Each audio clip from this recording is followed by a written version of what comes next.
नमस्कार, स्वागत है आपका RN9 न्यूज में। मैं हूं आपके साथ ईशा नेगी। बुलेटिन की शुरुआत करते हैं यूपी के बहराइच की बड़ी खबर के साथ, जहां यूपी के बहराइच में लोगों से भरी वैन को अज्ञात वाहन ने टक्कर मार दी। इस सड़क हादसे में करीब 6 लोगों की मौत हो गई, वहीं 10 लोग इस पूरी घटना में घायल बताए जा रहे हैं। आपको बता दें कि ये पूरी घटना यूपी के बहराइच की है, जहां एक अज्ञात वाहन ने लोगों से भरी वैन को टक्कर मार दी, जिसके चलते 10 लोगों की हालत गंभीर बताई जा रही है, वहीं 6 लोगों की मौत हो गई। आपको बता दें कि ये हादसे में मारे गए लोग जियारत से लौट रहे थे। अंबेडकर नगर के किचौचा दरगाह से ये सारे लोग लौट रहे थे। वही लखीमपुर खीरी जाने के दौरान ये पूरा हादसा हुआ। वही प्रयागराज में शिवदहा मोड़ के पास ये पूरी घटना घटी है। वही इस हादसे में 6 लोगों की मौत हो गई और 10 लोगों की हालत गंभीर बताई जा रही है। उत्तर प्रदेश के बहराइच में सोमवार सुबह एक दिल दहला देने वाली घटना सामने आई, जहां एक सड़क हादसे में 6 लोगों की मौत हो गई, वहीं 10 लोग गंभीर रूप से घायल बताए जा रहे हैं। आपको बता दें कि इस जो गंभीर रूप से घायल है उनमें से अब मौत का आंकड़ा बढ़ सकता है, क्योंकि ये गंभीर रूप से घायल है। आपको बता दें कि घायलों में कई लोगों की हालत गंभीर बताई जा रही है, ऐसे में मृतकों का आंकड़ा बढ़ सकता है। यह हादसा गोंडा बहराइच मार्ग पर हुआ। बताया जा रहा है कि हादसे में मारे गए लोग अंबेडकर नगर के किचौचा दरगाह से लखीमपुर खीरी जा रहे थे।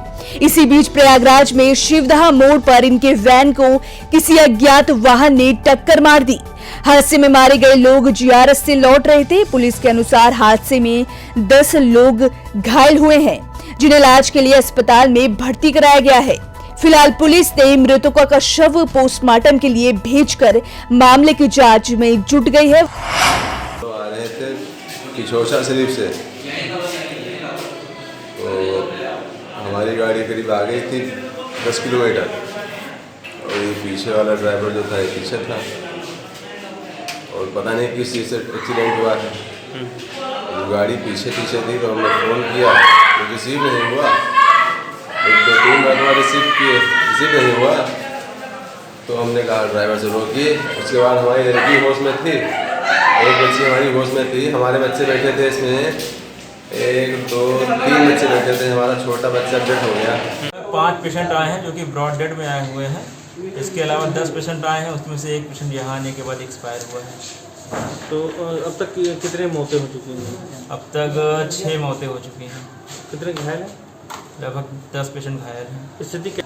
इसमें से 2 पेशेंट की स्थिति थोड़ी नाजुक है, बाकी तो ठीक है। अब खबर कोरोना काल में आर्थिक मोर्चे पर यूपी सरकार से जुड़ी अच्छी बातों से है।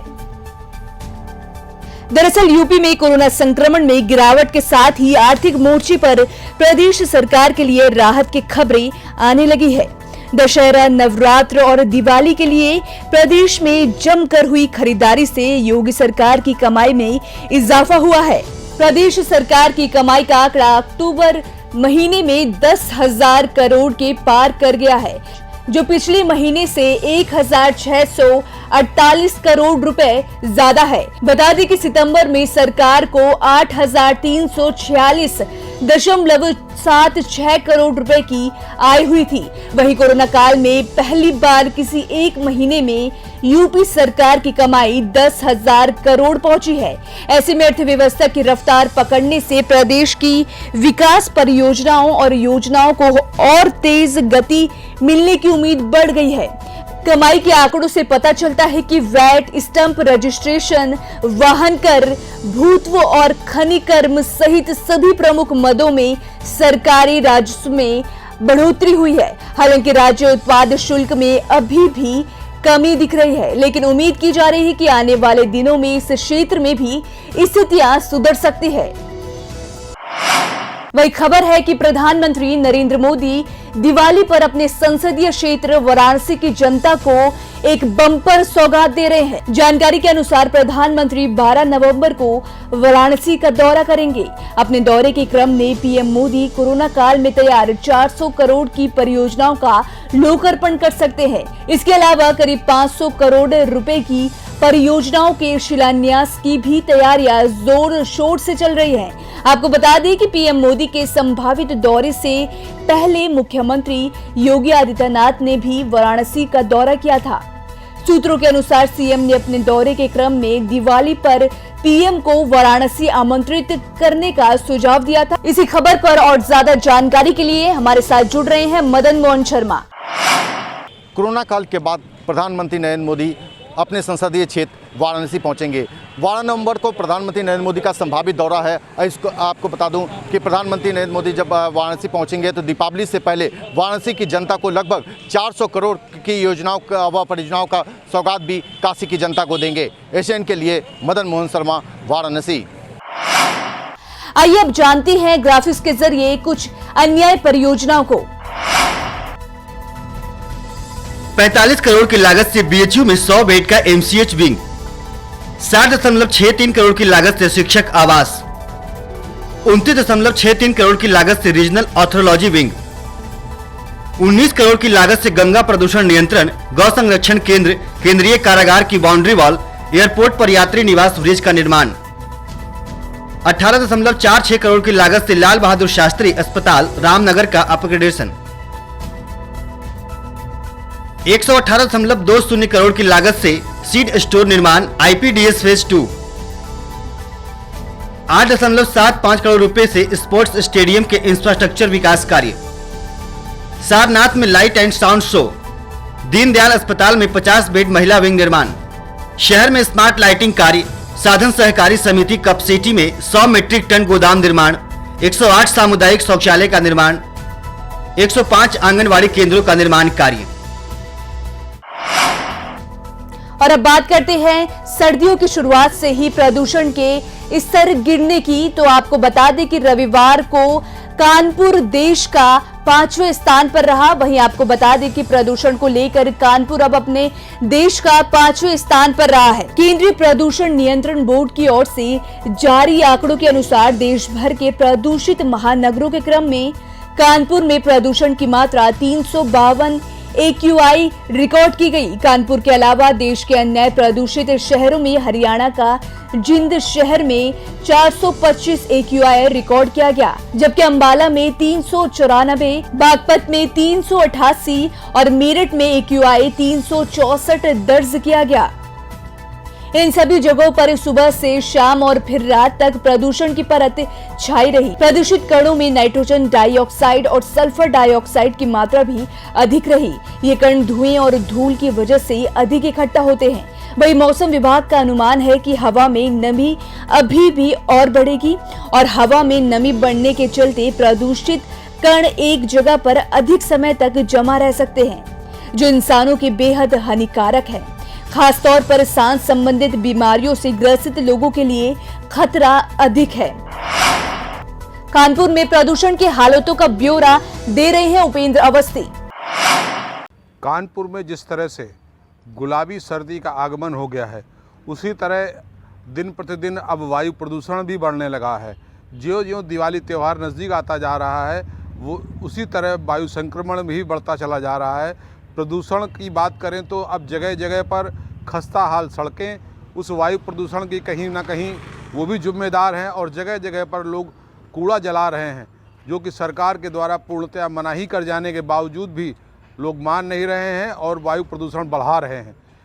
कई मानक ऐसे हैं कि अब जो वायु प्रदूषण को बढ़ाने में कारगर साबित हो रहे हैं। अब सरकार बेचारी क्या करे, कब तक कहाँ तक वो वायु प्रदूषण के लिए सोचे।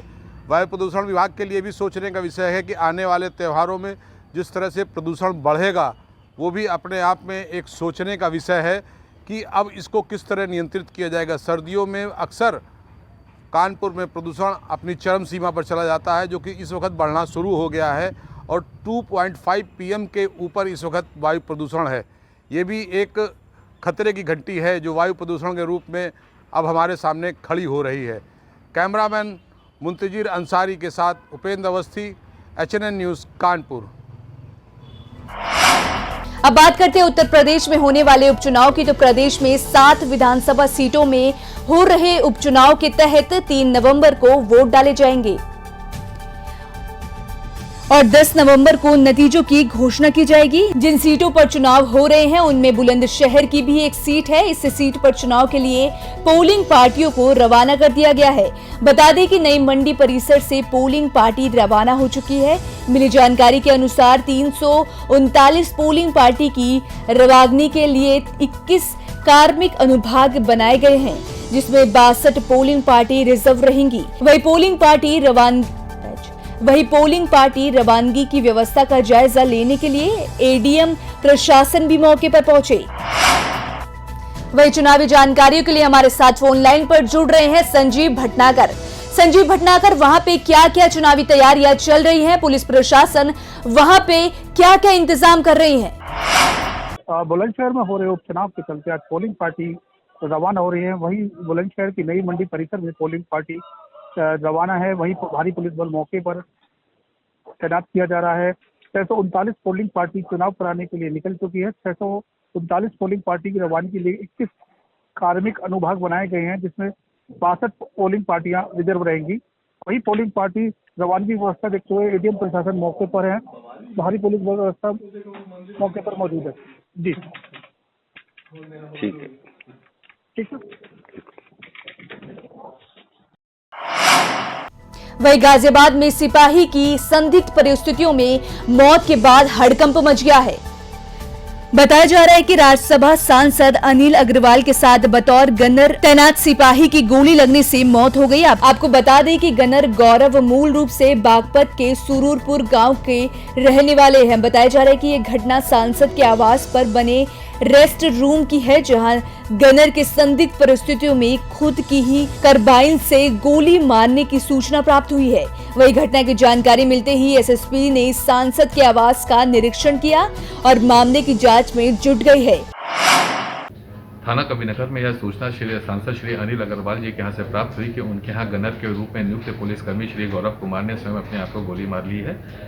इस सूचना पे पुलिस तत्काल मौके पे पहुंच गई है। उन्हें घायल अवस्था में नेहरू नगर हॉस्पिटल यशोदा में एडमिट कराया गया, जहां उन्हें मृत घोषित कर दिया गया है।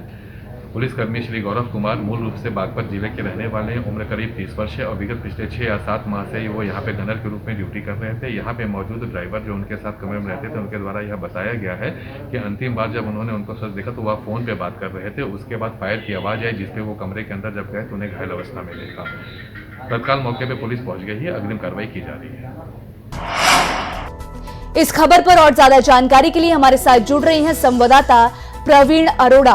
प्रवीण, आप बताएं कि कैसे सिपाही की मौत हो गई और इस खबर पर और क्या अपडेट है आपके पास? जी, मैं आपको बता दूं, ये मामला गाजियाबाद के है। राज्यसभा सांसद अनिल बाग और इनके घर पे एक गनर था तैनात, जो कि सांसद का कहना है कि जब मैं अपने घर के ऊपर था तो जो इनके क्वार्टर बने हुए हैं नीचे घर के, तो वहाँ पे गनर ने अपने आप को गोली मार दी। जैसे ही गोली मारी तो इन्होंने सूचना पुलिस को दी। पुलिस सूचना पाकर मौके पर बड़े आला अधिकारी भी वहाँ पे पहुंचे और जो घायल सिपाही को हॉस्पिटल के लिए ले जाया गया इलाज के लिए, लेकिन वहाँ पे डॉक्टरों ने मृत घोषित कर दिया। जी, बाकी इसकी जांच की जा रही है, जो भी कारण होगा, लेकिन अभी तक ये मामला सुसाइड का ही माना जा रहा है। वही बाराबंकी के जिला अस्पताल से कानपुर के बिकरू कांड में आरोपी गैंगस्टर विकास दुबे की पत्नी खुशी दुबे का एक वीडियो जमकर वायरल हो रहा है। बता दें कि खुशी दुबे ने वीडियो में सरकार से सवाल किया है कि आखिर 2 दिन की शादी में मेरा क्या रोल था जो इतनी धाराएं लगाकर अंदर डाल दिया गया। आपको बता दें कि वायरल वीडियो में खुशी दुबे ने कहा कि उन्हें इस कांड का मोहरा बनाया गया है, वरना क्या कारण था कि जिनकी शादी के 25 साल हो गए वो छोड़ दिए गए और मेरी शादी को 2 दिन हुए मुझे गंभीर धाराओं में अंदर कर दिया गया। पुलिस और जयपुर के थाना पर के पुलिस और दरोगा दोनों आए थे। उसके बाद बच्चे बाहर सो रहे हैं, हम लोग अंदर। तब उन्हें आके जब मारे लागे, बच्चे चिल्लाए लगे, तब उसके बाद का नाम है हम निकले बाहर। तो बाहर आए तो बच्चे देखे हम के क्यों बच्चे काहे मारा था, कहन कि कहाँ, तब जाए के हम भी को डांटे लागेन। ओकरे बाद तब जाए के का अथवा हम घर में घुस गए, बहू के और बेटे को मारे लागेन। देखिए, थाना पुलिस को एक अभी फ़ोन आया था जिसमें ये बताया गया था कि अबुलाला की दरगाह के पास एक महिला की गोली मारकर हत्या की गई है। मौके पे समस्त थाना पुलिस अधिकारी सब पहुंचे हुए थे। महिला के जो पर्स है उसमें कुछ डॉक्यूमेंट्स मिले थे। इनकी पहचान उसमें रानी के नाम से अभी हुई है। नाई की मंडी की रहने वाली है। अबुलाला के दरगाह के पास जो लोगों का कहना है उसमें कुछ लोग आके इनको गोली मार के यहाँ से चले गए हैं। हम लोग अभी कुछ टीमों का इसमें गठन न करेंगे और सीसीटीवी के एनालिसिस न करते हुए और बाकी डिटेल्स लेते हुए जो भी इसमें कृत्य जिसने कारित किया है उस पर ज़रूर पहुँचेंगे। मामला इसमें 2 लड़कियां हैं। एक नाम है रूपा, जिसको चक्कर आ रहे थे, उसकी दवा चल रही है झटके की, कन्वर्जन की पहले से ही। और दूसरी है खुशी, जिसको मुंह से खून आ रहा है। उसको भर्ती किया गया है, जांच वगैरह के लिए लिख दिया गया है। खबरों में मेरे साथ फिलहाल इतना ही। आप बने रहिए RNI न्यूज के साथ।